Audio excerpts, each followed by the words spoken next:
this video, we're going to look at spinal peel. We're going to have two versions. One is on the wall, one is on the ground. You can choose which one you do.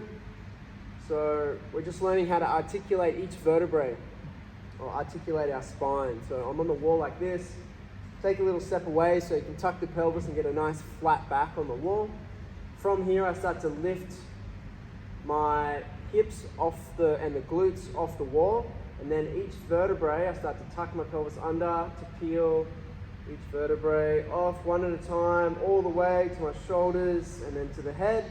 And then I reverse it by pulling my chin to my chest and start to round my back out, placing it back on the wall. So basically what we're doing is getting a flat back.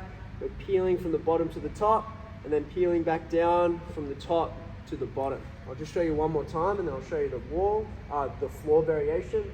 So from here, tuck, nice and slow and controlled.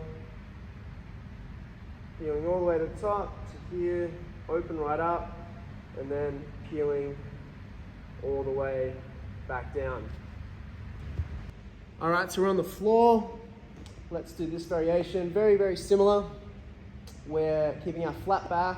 From here, we're going to peel our glutes as we tuck our pelvis underneath, tuck the pelvis under to start to initiate that movement from the bottom of the vertebrae of the spine all the way up. Peeling, peeling, peeling, lifting all the way to the top. You won't be able to go to the head on this one, you'll just go to the shoulders.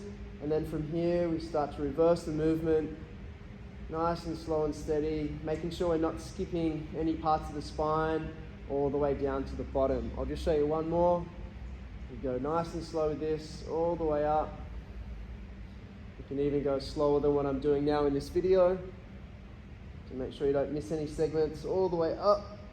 Squeeze the glutes, and then we start to come all the way back down.